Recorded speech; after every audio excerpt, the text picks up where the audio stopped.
Hi friends, welcome to Shri Kannada YouTube channel. ನಿನ್ನ ಜೊತೆ ನನ್ನ ಕತೆ ಸೀರಿಯಲ್ ಇವತ್ತಿನ ಸಂಚಿಕೆಯಲ್ಲಿ ಏನಾಗ್ತಿದೆ ಅಂತ ನೋಡೋಣ ಬನ್ನಿ. ನೀವೇನಾದರೂ ನಮ್ಮ ಚಾನಲ್ನ ಫಸ್ಟ್ ಟೈಮ್ ನೋಡ್ತಾ ಇದ್ದರೆ ದಯವಿಟ್ಟು ಸಬ್ಸ್ಕ್ರೈಬ್ ಮಾಡ್ಕೊಳ್ಳಿ. ಸಬ್ಸ್ಕ್ರೈಬ್ ಮಾಡ್ಕೊಂಡು ತಪ್ಪದೇ ಬೆಲ್ಲೈಕನ್ ಕ್ಲಿಕ್ ಮಾಡಿ. ನನ್ನ ಜೊತೆ ನನ್ನ ಕತೆ ಸೀರಿಯಲ್ ತುಂಬ ಚೆನ್ನಾಗಿ ಮೂಡಿ ಬರ್ತಾ ಇದೆ. ಅಜಿತ್ಗೂ ಭೂಮಿಗೂ ಇಬ್ರಿಗೂ ನಿದ್ದೆ ಬಂದಿರೋದಿಲ್ಲ.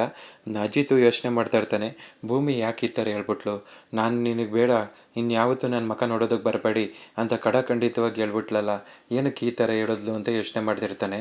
ಈ ಕಡೆ ಭೂಮಿನ ಯೋಚನೆ ಮಾಡ್ತಿರ್ತಾಳೆ, ಈ ದೇವಯಾನಿ ಬಂದ್ಬಿಟ್ಟು ಈ ಥರ ಎಲ್ಲ ಕಿತಾಪತಿ ಮಾಡಿ ನಮ್ಮಿಬ್ಬರ ಮಧ್ಯೆ ಈ ಥರ ಕಂತಕ ತರ್ತಿರ್ಲಿಲ್ಲ ಅಂತಿದ್ರೆ ನಾವಿಬ್ಬರು ಎಷ್ಟು ಚೆನ್ನಾಗಿರ್ತಿದ್ವಿ. ಸಾಹೇಬ್ರೆ, ನೀವು ತುಂಬ ಒಳ್ಳೆಯವರೇ, ಆದ್ರೂ ಯಾಕೆ ಈ ಥರ ಎಲ್ಲ ಮಾಡಿದ್ರಿ ಅಂತಲೇ ನನಗೆ ಗೊತ್ತಾಗ್ತಾ ಇಲ್ಲ ಅಂತ ಯೋಚನೆ ಮಾಡ್ತಿರ್ತಾಳೆ. ಅಜಿತ್ ಯೋಚನೆ ಮಾಡ್ತಿರ್ತಾನೆ, ನನಗೆ ಭೂಮಿ ಈ ಥರ ಎಲ್ಲ ಹೇಳಿದ್ದಾಳೆ ಅಂದರೆ ಅವಳಿಗೆ ಅವಳ ಮನಸ್ಸಲ್ಲಿ ನಾನಿಲ್ಲ ಅಂತ ಆಯಿತು. ನಾನು ಇನ್ನೂ ಮತ್ತೆ ಮತ್ತೆ ಕೆದಕಿ ಅವಳ ಮೇಲೆ ಮಾತಾಡೋದಕ್ಕೆ ಹೋಗೋದು ತಪ್ಪಾಗುತ್ತೆ. ನಾನು ಇನ್ಮೇಲೆ ನನ್ನ ಪಾಡಿಗೆ ನಾನು ಕೆಲಸದ ಮೇಲೆ ಫೋಕಸ್ ಮಾಡಬೇಕು. ನಾನು ಇನ್ನೇನೇ ಕೆಲಸ ಇದ್ರೂ ಶಾರದಮ್ಮನ ಸ್ಟೇಷನಿಂದ ಆಚೆ ಕರ್ಕೊಂಬರೋದು ಅಷ್ಟೇ. ಅದ್ರ ಮೇಲೆ ನಾನು ನಿಯತ್ತಾಗಿ ಕೆಲಸ ಮಾಡೋಣ ಅಂತ ಅನ್ಕೊತಾ ಇರ್ತಾನೆ. ಈ ಕಡೆ ಭೂಮಿ ನನ್ನ ಅಮ್ಮನ ಸ್ಟೇಷನಿಂದ ಆಚೆ ಕರ್ಕೊಂಬರಬಾರ್ದು ಅಂತ ಅಂದ್ಕೊಂಡಿದ್ದಾರೆ. ಇಂಥ ಕೆಟ್ಟ ಮನ್ಸು ಇಟ್ಕೊಂಡಿರೋರ ಮೇಲೆ ನಾನು ಯಾಕೆ ಫೀಲಿಂಗ್ಸ್ ಇಟ್ಕೋಬೇಕು, ನಾನು ಇನ್ಮೇಲೆ ಇವ್ರ ಮೇಲೆ ಯಾವ ಫೀಲಿಂಗ್ಸ್ ಇಟ್ಕೊಳೋದಿಲ್ಲ ಅಂತ ಹೇಳ್ಬಿಟ್ಟು ಆ ಫೋಟೋನ ತೆಗ್ದು ಅಲ್ಲಿ ಬಿಸಾಕ್ಬಿಟ್ಟು ದಿಂಬು ಹಾಕೊಂಡು ಅವಳು ಮಲ್ಕೊತಾಳೆ. ಅಜಿತ್ ಸ್ಟೇಷನ್ಗೆ ಬರ್ತಾನೆ, ಸತ್ಯನೂ ಇರ್ತಾನೆ. ಆವಾಗ ರೀ ಸದಾ ನಾನು ಬರ್ರಿ ಇಲ್ಲಿ ಅಂತ ಕರೀತಾರೆ. ಸರ್ ಏನು ಹೇಳಿ ಸರ್ ಅಂತ ಕೇಳ್ತಾನೆ. ನೀವು ಫಸ್ಟು ಭಾಗ್ಯಮ್ಮನ ಕೇಸ್ದು ಫೈಲ್ನ ನಂಗೆ ತಗೊಬಂದು ಕೊಡಿ ಆದಷ್ಟು ಬೇಗ ಅಂತ ಹೇಳ್ತಾನೆ. ಸರಿ ಸರ್ ಅಂತ ಹೇಳ್ಬಿಟ್ಟು ಅವನು ಫೈಲ್ ತೊಗೊಂಬರೋದಕ್ಕೆ ಅಂತ ಹೋಗ್ತಾನೆ. ನಿನ್ನ ಜೀವನದಲ್ಲಿ ಏನೇನೆಲ್ಲ ನಡೆದೋಯ್ತು ಮಾರಾಯ, ಯಾಕೆ ಹಿಂಗೆಲ್ಲ ಆಗ್ತಿದೆ ಅಂತಲೇ ನನಗೆ ಗೊತ್ತಾಗ್ತಾ ಇಲ್ಲ ಅಂತ ಹೇಳ್ತಿರ್ತಾನೆ. ನಾವು ಏನೂ ಮಾಡೋದಕ್ಕಾಗೋದಿಲ್ಲ, ನಾವು ಅಂದ್ಕೊಳೋದೇ ಒಂದು ಅಂದರೆ ಅಲ್ಲಿ ನಡೆಯೋದೇ ಇನ್ನೊಂದಾಗಿರುತ್ತೆ. ಇವಾಗ ಭೂಮಿ ವಿಷಯದಲ್ಲೂ ಅದೇನೇ ಆಗಿದ್ದು. ಅವಳ ಮನಸ್ಸಲ್ಲಿ ನಾನಿಲ್ಲ ಅಂತ ಅಂದಮೇಲೆ ನಾನು ಯಾಕೆ ಅವಳ ಬಗ್ಗೆ ಯೋಚನೆ ಮಾಡಬೇಕು ಅಂತ ಹೇಳ್ತಾ ಇರ್ತಾನೆ. ನೀನು ಅವಳ ಬಗ್ಗೆ ಇದೇ ಥರ ಮಾತಾಡ್ತೀಯ, ಆದರೆ ನೀವಿಬ್ಬರು ನೀವು ಇಲ್ಲದೆ ಇರಬೇಕಾದ್ರೆ ಯಾವ ಥರ ಮಾತಾಡ್ತೀರ ಅಂತಲೂ ನಾನು ನೋಡಿದ್ದೀನಿ.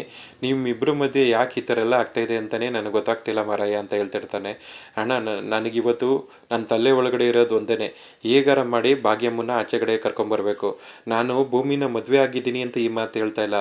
ನಾನು ಭೂಮಿನ ಮದುವೆ ಆಗಿಲ್ಲ ಅಂತಿದ್ರು ಭಾಗ್ಯಮ್ಮನ ಸ್ಟೇಷನಿಂದ ಆಚೆ ಕರ್ಕೊಂಬರ್ತಾ ಇದ್ದೆ.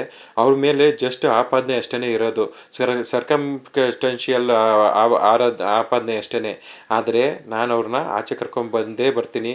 ಆದರೆ ಏನು ಮಾಡಲಿ, ನನಗೊಂದು ಲೀಡ್ ಸಿಗ್ತಾ ಇಲ್ಲ, ಹುಡ್ಕಾಡ್ತಾ ಇದ್ದೀನಿ ಏನಾದರೂ ಮಾಡಿ ಅವ್ರನ್ನ ಆಚೆ ಕರ್ಕೊಂಬರ್ಬೇಕು ಅಂತ. ಆದ್ರೂ ಏನು ಮಾಡೋದಕ್ಕಾಗ್ತಾ ಇಲ್ಲ ನಾನು ಅಂತ ಹೇಳ್ತಾ ಇರ್ತಾನೆ.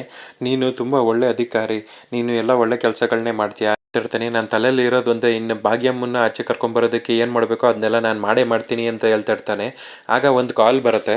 ಕಾಲ್ ಆನ್ಸರ್ ಮಾಡ್ತಾನೆ. ಎಲ್ಲಿದ್ದೀರಾ, ಓಕೆ ನಾನು ಇಮಿಡಿಯೇಟ್ಲಿ ಬರ್ತೀನಿ ಅಂತ ಹೇಳ್ಬಿಟ್ಟು ಫೋನ್ ಕಟ್ ಮಾಡ್ತಾನೆ. ಸತ್ಯಣ್ಣ, ಈಗ ದೇವರು ಒಳ್ಳೆಯವ್ರ ಪರ ಯಾವಾಗಲೂ ಇರ್ತಾನೆ, ಸತ್ಯಕ್ಕೆ ಯಾವಾಗಲೂ ಜಯ ಸಿಗುತ್ತೆ ಅನ್ನೋದಕ್ಕೆ ಇದೇ ಕಾರಣ. ನನಗೊಂದು ಒಳ್ಳೆ ಲೀಡ್ ಸಿಕ್ಕಿದೆ, ನಾನು ಬರ್ತೀನಿ ಅಂತ ಹೇಳ್ಬಿಟ್ಟು ಅವನು ಹೊಂಟೋಗ್ಬಿಡ್ತಾನೆ. ಸತ್ಯ ಯೋಚನೆ ಮಾಡ್ತಾ ಇರ್ತಾನೆ. ಇಲ್ಲಿ ನೋಡಿದ್ರೆ ಭದ್ರ ಡ್ರಿಂಕ್ಸ್ ಮಾಡ್ತಾ ಇರ್ತಾನೆ. ಇದಕ್ಕಿಂತ ಒಳ್ಳೆ ಪ್ಲೇಸ್ ಎಲ್ಲಾರು ಇದೆಯೇನೋ ಅಂತ ಕೇಳ್ತಾ ಇರ್ತಾನೆ. ಅವಾಗ ಅಣ್ಣ, ಇನ್ನೊಂದು ಫಾರ್ಮ್ ಹೌಸ್ ಇದೆ ಅಣ್ಣ, ನಂದೇ ಅದು ತುಂಬ ಚೆನ್ನಾಗಿದೆ ಅಂತ ಹೇಳ್ತಾ ಇರ್ತಾನೆ. ಆವಾಗ ಹಿಂದೆಗಡೆಯಿಂದ ಕಾನ್ಸ್ಟೇಬಲ್ಗಳು ಬಂದು ನಿಂತ್ಕೊತಾರೆ. ಮುಂದೆಗಡೆ ಅಲ್ಲಿ ರಿವಾಲ್ವರ್ನ ಇಟ್ಬಿಟ್ಟು ಅಜಿತ್ತು ಬಂದು ಅಲ್ಲಿ ಕೂತ್ಕೊತಾನೆ. ಕಾಕಿ, ನಿಮಗೆ ಇದು ಕಾಕಿ ಹಾಕೊಂಡು ಮಾಡೋ ಕೆಲಸ ಬಿಟ್ಟರೆ ಬೇರೆ ಏನೂ ಇಲ್ಲ ಅಂತ ಹೇಳ್ತಾ ಇರ್ತಾನೆ. ಅಲ್ಲ ಕಣೋ ಭದ್ರ, ನೀನು ಒಳ್ಳೊಳ್ಳೆ ಸ್ಪಾಟ್ಗಳನ್ನೇ ಸೆಲೆಕ್ಟ್ ಮಾಡ್ಕೊತೀಯ, ಅಟ್ಮಾಸ್ಫಿಯರ್ ಎಷ್ಟು ಚೆನ್ನಾಗಿದೆ ನೋಡೋದಕ್ಕೆ ತುಂಬ ಚೆನ್ನಾಗಿದೆ, ವಾತಾವರಣವೂ ಸಖತ್ತಾಗಿದೆ ಅಂತ ಹೇಳ್ತಿರ್ತಾನೆ. ನಾನು ಏನು ಮಾಡಲಿ ಸರ್, ನಾನು ಅವಾಗಿಂದ ಕುಡಿತಾ ಇದ್ದೀನಿ, ಏನು ಮಾಡಿದ್ರೂ ತಲೆ ಕಿಕ್ಕತ್ತುತ್ತಾ ಇಲ್ಲ ಅಂತ ಹೇಳ್ತಾ ಇರ್ತಾನೆ. ಸ್ಟೇಷನಿಗೆ ಬರ್ತೀಯಾ, ನಾನು ಅಲ್ಲಿ ಕಿಕ್ಕತ್ತಿಸ್ತೀನಿ ಅಂತ ಹೇಳ್ತಾನೆ. ನೀನು ಯಾವಾಗ್ಲೂ ಕಾಕಿ ಹಾಕ್ಕೊಂಡು ಇಬ್ಬರು ಪೀಸಿಗಳನ್ನ ಹಾಕ್ಕೊಂಡು ಯಾವಾಗಲೂ ಈ ಥರನೇ ಬರ್ತೀಯಾ, ನೀನು ಅಧಿಕಾರನ ಬಿಟ್ಬಿಟ್ಟು ಬಾ, ಲಡಾಯಿಸು, ಸರಿಯಾಗಿ ರುಚಿ ತೋರಿಸ್ತೀನಿ ಅಂತ ಹೇಳ್ತಾ ಇರ್ತಾನೆ. ಆಯಿತು, ನೀನೇ ಇಷ್ಟು ಹೇಳ್ಬೇಕಾರೆ ನಾನು ಯಾಕೆ ರೆಡಿ ಇಲ್ಲ ಅಂತ ಹೇಳ್ಬಿಟ್ಟು ಕ್ಯಾಪ್ನ ತೆಗ್ದು ಅಲ್ಲಿ ಟೇಬಲ್ ಮೇಲೆ ಇಟ್ಬಿಟ್ಟು ಸರಿಯಾಗಿ ಬಿಡ್ತಾನೆ. ಆವಾಗ ಅವನು ಹೋಗಿ ಆಚೆ ನಿಂತ್ಕೊತಾನೆ. ಆವಾಗ ಅವ್ನ ಹಿಂದೆಗಡೆ ಅವ್ನ ಹುಡುಗರುಗಳೂ ನಿಂತ್ಕೊತಾರೆ. ಆವಾಗ ಅಜಿತ್ಗೂ ಮತ್ತು ಅವ್ನ ಹುಡುಗರಿಗೂ ಎಲ್ರಿಗೂ ಫೈಟ್ ನಡೆಯುತ್ತೆ. ಫೈಟಲ್ಲಿ ಎಲ್ರಿಗೂ ಸರಿಯಾಗಿ ಬಾರಿಸಿ ಭದ್ರನ್ನ ಅರೆಸ್ಟ್ ಮಾಡಿ ಸ್ಟೇಷನ್ಗೆ ಕರ್ಕೊಂಡು ಹೋಗ್ತಾನೆ. ಇಲ್ಲಿ ಶ್ರವಣ ಮತ್ತು ಸಂಗೀತ ಇಬ್ಬರೂ ಲಾನಲ್ಲಿ ಕೂತಿರ್ತಾರೆ. ಶ್ರವಣ, ಹೆಂಗಾರ ಮಾಡಿ ನಾನು ಭೂಮಿನ ಮೀಟ್ ಮಾಡಬೇಕಣೋ, ಮತ್ತೆ ಯಾವಾಗ ಮೀಟ್ ಮಾಡ್ತೀವೋ ಅಂತ ಕೇಳ್ತಾ ಇರ್ತಾನೆ. ಆವಾಗ ಅಕ್ಕ, ನಿನ್ಗೇನಾಗಿದೆ, ನೆನ್ನೆ ತಾನೇ ಮೀಟ್ ಮಾಡ್ಕೊಂಡು ಬಂದಿದ್ದೀವಿ, ಮತ್ತೆ ಮೀಟ್ ಮಾಡಬೇಕು ಅಂತ ಹೇಳ್ತಿದ್ಯಲ್ಲ, ಅವಳ ಗಂಡನೂ ಅಷ್ಟು ಸತಿ ಮೀಟ್ ಮಾಡಬೇಕು ಅಂತ ಅನ್ಕೊತಾನೋ ಇಲ್ವೋ, ನೀನು ಅಷ್ಟು ಸತಿ ಮೀಟ್ ಮಾಡಬೇಕು ಅಂತ ಅನ್ಕೊತಾ ಇದೆಯಾ, ನಿನ್ಗೇನಾಗಿದೆ ಅಂತ ಕೇಳ್ತಾ ಇರ್ತಾನೆ. ಆಯಿತು ಬಿಡಪ್ಪ, ನಾನು ಅವಳ ಬಗ್ಗೆ ಏನೂ ಕೇಳೋದಿಲ್ಲ ಅಂತ ಹೇಳ್ಬಿಟ್ಟು ಇಬ್ಬರೂ ಕಾಫಿ ಕುಡಿತಾ ಇರ್ತಾರೆ. ಆವಾಗ ಶ್ರವಣ್ಗೊಂದು ಕಾಲ್ ಬರುತ್ತೆ. ಹಾಂ ಹೇಳು ಅಜಿತ ಅಂತ ಹೇಳ್ತಾನೆ. ಆವಾಗ ಈ ಥರ ನಾನು ಭದ್ರನ್ನ ಅರೆಸ್ಟ್ ಮಾಡಿದ್ದೀನಿ, ಅವನೇ ಇವಾಗ ಐ ವಿಟ್ನೆಸ್ ಅಂತ ಹೇಳ್ತಾ ಇರ್ತಾನೆ. ಸೂಪರ್, ನೀನು ಒಳ್ಳೆ ಕೆಲಸ ಮಾಡಿದೆ, ಇವಾಗ ಅವನ್ನ ಕಸ್ಟಡಿಗೆ ತಗೋ, ನೀನು ಅವ್ನ ಕೈಯಲ್ಲಿ ಬಾಯಿ ಬಿಡಿಸು ಅಂತ ಹೇಳ್ತಾ ಇರ್ತಾನೆ.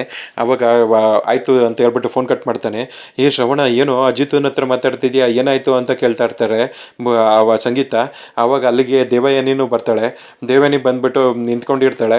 ಆವಾಗ ಈ ಭದ್ರನ್ನ ಅರೆಸ್ಟ್ ಮಾಡಿದ್ದಾನೆ, ಅವನೇನೆ ಶಾರದಂಗೆ ವಿಷದ ಇಂಜೆಕ್ಷನ್ನ ಕೊಡೋದಕ್ಕೆ ಹೋಗಿದ್ದು, ಅವ್ನು ಇವಾಗ ವೆರಿ ಇಂಪಾರ್ಟೆಂಟ್ ವಿಟ್ನೆಸ್ಸು, ಅವ್ನ ಕೈಯಲ್ಲಿ ಬಾಯಿ ಬಿಡಿಸ್ತಾ ಅಂದರೆ ಅವಾಗ ಎಲ್ಲ ವಿಷಯನೂ ಆಚೆ ಬರುತ್ತೆ ಅಂತ ಹೇಳ್ತಾ ಇರ್ತಾನೆ.